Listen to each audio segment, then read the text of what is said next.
obviously there's been a lot of public criticism of Marvin Richardson from gun control supporters in the lead up to this decision to demote him. You had a piece in the New York Times where he was labeled as somebody who was pumping the brakes on President Biden's agenda as far as guns are concerned. And you had Newtown Action Alliance, which is one of the gun control groups, a smaller group, but they publicly spoke out attacking Richardson. Do you feel there's any validity to those complaints? That he was too close to the industry, he's too friendly to groups like the National Shooting Sports Foundation or the gun manufacturers. Is that a valid critique or a valid reason for why he was passed over and demoted, you think? I don't think it's valid. Show me the proof. What did he do that was, quote unquote, biased to a particular industry that was definitely wrong or over the line? Show something other than saying he's overly zealously promoting firearms. I don't see that. Show me something in black and white, or all of us, we're all adults, that gives me information and proof to back up your statement. Anybody can make a statement. I can say the moon is green. Doesn't make it green. Right. I guess the main critiques that were in that New York Times article were of the fact that he went and spoke at the National Shooting Sports Foundation's trade show, SHOT Show, in January. And then there were complaints about how long it was taking to finalize President Biden's ghost gun kit ban, which came out earlier this month. Correct. Do you think that's unfair? I mean, obviously, ATF's been going to SHOT Show for years before. Yeah, I just went to SHOT Show for the very first time. And you need to have a working relationship with the government for all those gun manufacturers.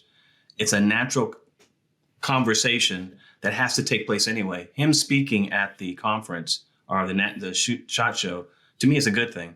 It says both are talking, various parties are talking to one another in a healthy, productive way. Doesn't mean he's biased. Doesn't mean he's doing his job as a government agent, as a government representative.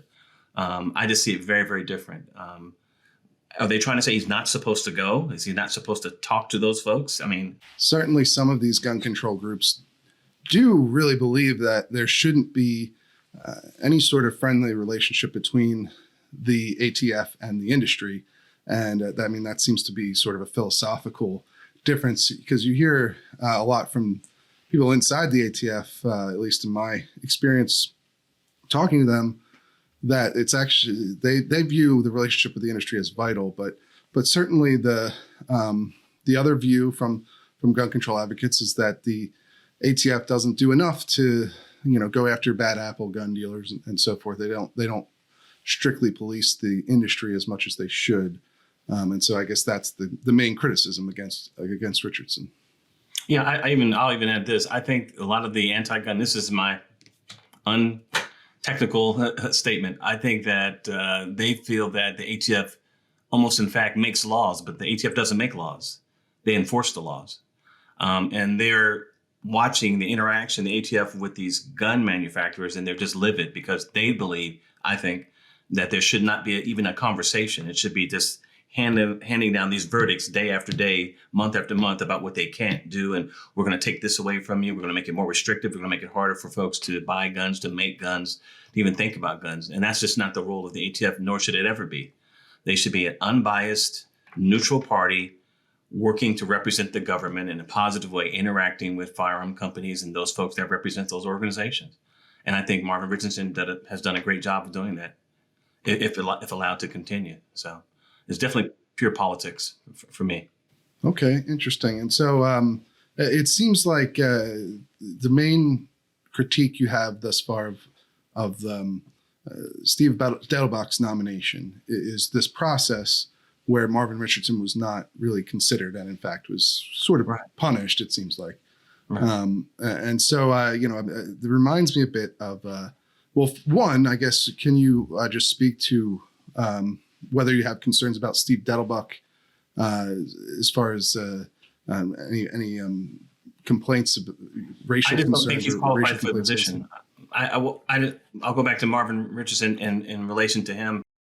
Why would you replace somebody that has a vast wealth of information and knowledge, intimate information about how to run the agency with someone that has no information, literally coming from the outside, is a political appointee, pure and simple? Why would you want to place that person in there? As I said before, I don't think he's the devil, but he certainly is not qualified to me to be in the position. And I'll end it with this. I don't think the current administration, and I'm trying to be as neutral as possible because we are a organization that's not to the left or right. But to me, when it comes to the Second Amendment and someone attacking the Second Amendment subtly or overtly, we need to speak out. So why would you place someone in there when everyone else that was presented prior to him was truly anti-gun, be it a Chipman? I don't think the administration has veered very far from that. The person that we're looking at now, Dettelbach, is probably in the same vein, just as I said before, a wolf in sheep's clothing. A little more quieter about it, just a little more subtle, but the same end result is going to be expected from him. So I'm not with that appointment at all. And are you basing that off of essentially his positions that he took while he was running for Attorney General back in 2018, Dettelbach? Yeah, somewhat, but more importantly, I look at where he's coming from and who has presented him to the ATF. In other words, the current administration. Mm-hmm. I don't think they're going to place someone in there that's going to be pro-gun. They have not been pro-gun on anything that I've seen thus far. I don't think they're going to change with him being selected for the position. Now, Dettelbach had been chosen to essentially be recommended for renomination to the U.S. Attorney in Northern District of Ohio last year by Senator Sherrod Brown out there in Ohio. He's a Democrat from Ohio. But that nomination ran into a similar, I guess, controversy where civil rights activists were unhappy with how that pick was made because effectively it was done without any sort of process to consider other candidates, especially minority candidates. And so you had Samaria Rice, who's Tamir Rice's mother, and you had a group of African-American lawyers who spoke out against Dettelbach's renomination for that position. And then apparently he was never recommended after that point. And so it seemed to have essentially sunk his chances for renomination in that case. Mm-hmm.